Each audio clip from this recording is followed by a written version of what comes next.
La série Star Wars Andor a commencé ce mercredi 21 septembre avec les 3 premiers épisodes des 12 que comptera sa première saison.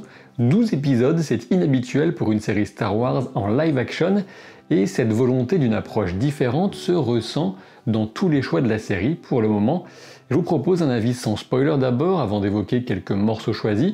Attention toutefois, des extraits seront utilisés pour illustrer la vidéo, donc si vous ne voulez absolument rien savoir des épisodes en avance, mieux vaut les regarder avant d'aller plus loin.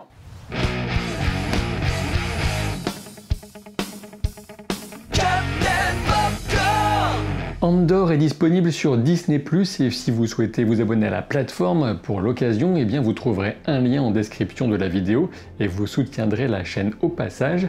Merci d'avance. Et comme dans toutes les vidéos de la chaîne, bien sûr, je reste totalement libre de ma critique. Ça me semble une évidence, mais apparemment, je dois encore le rappeler. Et un mot quand même pour vous remercier, vous tous qui êtes abonnés à la chaîne et me suivez, que ce soit depuis des années ou très récemment. 5 ans, c'est l'âge qu'aura la chaîne en octobre, et 500 000 abonnés. Une belle symétrie et une aventure qui demande certes beaucoup de travail, mais qui serait complètement impossible sans votre attention. Et j'espère continuer longtemps à prolonger avec mes commentaires, vos expériences culturelles de films, de séries, et pourquoi pas de livres ou de jeux à l'occasion. Merci encore. Andor nous raconte le passé de Cassian Andor, un personnage important de l'excellent film Rogue One, en prenant justement le temps qui manquait sans doute dans ce long métrage pour développer l'intrigant rebelle comme il le mérite. Le ressenti de cette série est très différent de celui laissé par les séries récentes comme The Mandalorian, que je continue de beaucoup apprécier, de The Book of Boba Fett qui m'a laissé plutôt perplexe, ou encore de Obi-Wan Kenobi qui avait clairement ses bons moments, mais qui n'a pas su être au niveau des attentes légitimement élevées pour un personnage aussi mythique. Le seul élément qui ne nous dépayse pas beaucoup, c'est la durée individuelle de chaque épisode, entre 30 et 40 minutes, un peu court de mon point de vue, d'autant plus quand je me régale sur les épisodes d'1 heure environ d'autres séries en cours de diffusion. Avec Andor, on suit plusieurs époques, mais son présent d'action se situe 5 ans avant Un Nouvel Espoir et la bataille de Yavin. Revenons à l'essentiel, à savoir l'ambiance que la série recherche et parvient souvent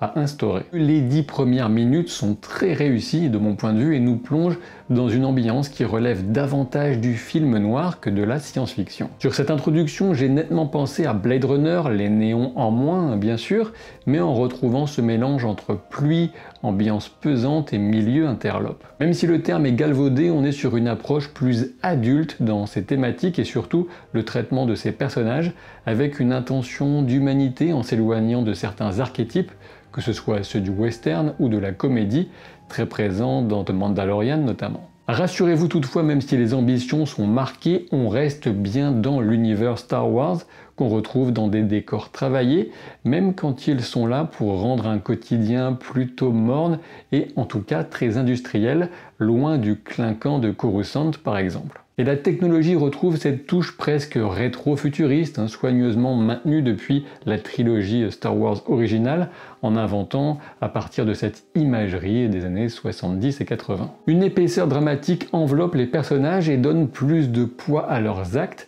Ce sont des êtres de chair et de sang qui peuvent jurer, commettre de graves erreurs ou coucher sans être amoureux.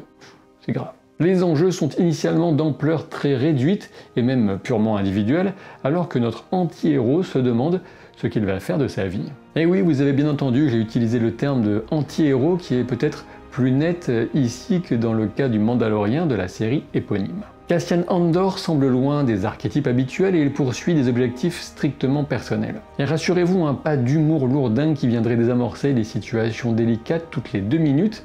Même le droïde de service, qui rappelle clairement Wall-E dans son introduction, est nettement plus émouvant qu'amusant. Le principal reproche que je ferai à la série porte sur son rythme. Même avec de bons interprètes qui campent toute une galerie de personnages secondaires crédibles et humains, on se retrouve avec un épisode 2 qui fait du surplace sur son intrigue et se permet de poser uniquement son décor. On y découvre certes des éléments intéressants, et heureusement, mais il me semble que le script aurait dû parvenir à allier cette exploration du petit monde de Cassian avec une progression dramatique plus appuyée. Je pense pouvoir dire pourtant que je suis loin d'être un spectateur qui craint les rythmes de narration lents, et je ne m'ennuie jamais en regardant House of the Dragon ou Les Anneaux de Pouvoir par exemple, alors que parmi les critiques récurrentes, une lenteur ou un ennui perçu par certains sont souvent cités. Après la léthargie qui s'établit entre la fin du premier épisode et l'essentiel du deuxième, heureusement le troisième sauve les meubles en proposant une véritable progression et des scènes plus marquantes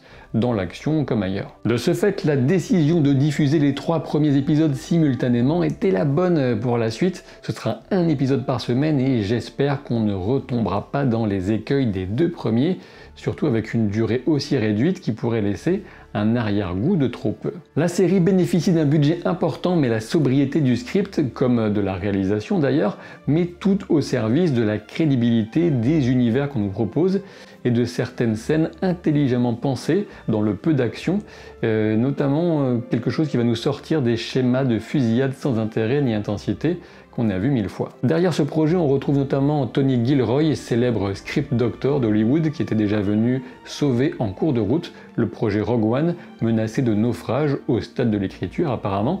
C'est un créateur très expérimenté qui a porté de multiples casquettes dans la production de films. Si on peut en croire un témoignage laissé sur Reddit, les conditions étaient idéales sur cette série pour le travail sur les effets numériques, avec une vision claire et le temps de bien faire les choses, ce qui est loin d'être fréquent apparemment, notamment sur les séries Marvel. On en a entendu parler assez récemment sur les réseaux sociaux par exemple. C'est dommage. Dans l'ensemble, je recommande donc de donner sa chance à la série, notamment si vous ne craignez pas une intrigue qui prend vraiment le temps de se poser et si vous avez envie d'un Star Wars un peu moins clinquant et plus abrupt, plus incarné. Je vais en venir maintenant à quelques remarques avec spoiler, donc il faut avoir vu les épisodes avant d'aller plus loin. Mais avant ça, je vous rappelle de vous abonner à la chaîne et de vous exprimer en commentaire, sinon je vous envoie les mobylettes Cyberpunk Fluo de la série Boba Fett, et au vu de leur vitesse, elles arriveront chez vous pour gâcher Noël. J'en viens donc au spoiler et j'ai envie de commencer par les révélations sur la jeunesse de Cassian, qui s'appelle en réalité Kassa et qui a vécu dans une sorte de communauté pseudo-hippie d'enfants qui devaient sans doute être les seuls survivants d'une catastrophe minière sur la planète Kenari. J'ai l'impression qu'on peut y voir une forme de discours sur la déforestation qui sévit à notre époque, avec la forêt amazonienne en exemple le plus tristement célèbre. On se retrouve face à un groupe étrange d'enfants qui auraient su mettre en place une forme de société presque idéale, on le suppose du moins, qui n'est pas sans rappeler le mythe du bon sauvage qu'on vient volontairement mettre en contre-exemple de la planète industrialisée et sous contrôle Ferrix. Sous un contrôle intéressant toutefois puisqu'il s'agit de celui de la corporation Preox Morlana, dont le siège est établi justement sur la planète Morlana, où se situe le début du premier épisode. Cette corporation travaille pour l'Empire bien sûr, mais elle a son propre service de sécurité. Ses dirigeants n'ont pas spécialement envie que l'Empire vienne s'intéresser de trop près à leurs affaires. Voilà une bonne idée qui nous évite les sempiternels Stormtroopers et vient donner un visage aux 2 hommes que Cassian va tuer, le premier par accident et le second de sang-froid pour tenter de couvrir ses traces. Et ici, franchement, je pense qu'on doit saluer la prise de risque qui nous situe l'action dans un bordel avec un personnage qui recherche sa petite sœur, apparemment devenue travailleuse du sexe, pour ensuite devenir un meurtrier 5 minutes plus tard. Parce que bon, je veux dire, on a déjà vu des ambiances un peu plus Disney que ça, et on a la preuve d'une véritable liberté créatrice laissée à la série pour tenter quelque chose de différent. Pour revenir à cette notion de corporation gérant des portions de la galaxie quand l'Empire ne peut pas être partout, c'est une notion ancienne qu'on retrouvait même déjà dans des romans consacrés au passé de Han Solo avant Un Nouvel Espoir, justement pour éviter de se compliquer trop les choses avec des histoires impériales. Sur un autre registre, si on pouvait craindre un environnement très anthropocentrique pour la série, on a quand même quelques extraterrestres de service, dont un Roudown qui se promène là dans la ville tout doucement, avec un petit air de Bumblebee en fin de vie, si vous voyez ce que je veux dire. On a encore un Urodel, c'est le grand gaillard, qui s'appelle Vetch, et qui a été payé pour impressionner Cassian, mais qui semble bien trop placide pour faire ça correctement. Ceci dit, avec ces personnages aliens, on reste dans la déco plus qu'autre chose et les protagonistes qui comptent sont tous humains pour l'instant. Personnellement, ça ne me dérange pas plus que ça et ça aide pour une interprétation très crédible. Et justement, le cast semble très solide pour le moment avec Diego Luna dans le rôle principal, Adria Arjona qui a réchappé du naufrage Morbius, heureusement, et qui campe Bix Kalin. On a aussi bien sûr Stellan Skarsgård, égal à lui-même, j'ai envie de dire, en Luten Rael, qui s'annonce comme une sorte de mentor espion même pour Cassian. Cassian, je ne sais pas trop comment le dire. Pour le moment, j'avoue en revanche que la relation entre Cassian et Marva, sa mère adoptive, ne m'a pas franchement touché. Pour l'instant, je m'en fous un peu. En revanche, j'ai été plutôt convaincu par Kyle Soller dans le rôle de l'inspecteur adjoint Cyril Karn, qui vient apporter des touches intéressantes à ce psychorigide qu'on pourrait presque résumer en Dwight de The Office, mais sans les aspects les plus comiques du personnage. Même le sergent Linus Mox, sur la même longueur d'onde que l'inspecteur adjoint pour la fermeté nécessaire, donne plus de profondeur qu'habituellement aux méchants de second ordre. Et si la mort de Tim, la balance qui a vendu Cassian par jalousie mal placée, ne m'a fait ni chaud ni froid, en revanche j'ai apprécié tous les éléments visuels qui donnaient une personnalité à la planète industrielle Ferrix. On a notamment cette idée de remplacer le clocher d'une église ou encore le minaret par un ouvrier venant frapper une plaque de métal et annoncer le début comme la fin de journée de travail. Voilà vraiment une belle idée, comme tous ces gants disposés sur le mur dans l'attente des travailleurs. Cet environnement de pièces détachées où tout peut se trouver au bon prix est aussi intelligemment mis à profit dans la fusillade du hangar avec la chute des blocs moteurs venant offrir une part de chaos et d'incertitude qui change totalement la donne. La fin de l'épisode 3 va venir jouer sur cette idée que Cassian est un déraciné arraché 2 fois à son monde, enfant puis adulte, un homme capable de s'adapter et de survivre. Attention, spoiler Rogue One dans ce qui va suivre, pour sauter ce passage, reprenez autant indiqué en bas de l'écran. L'idée de lui donner cette petite sœur à retrouver est intéressante, puisqu'en cas de réussite, la série pourra terminer sur une touche douce amère, avec le destin qui attend Cassian dans Rogue One et que les spectateurs connaissent déjà. On devine que la série part du point de vue très individuel, voire égoïste de son personnage, pour ensuite élargir son horizon et lui donner le choix de s'investir dans une cause qui le dépasse, avec la création de l'Alliance Rebelle qui sera évidemment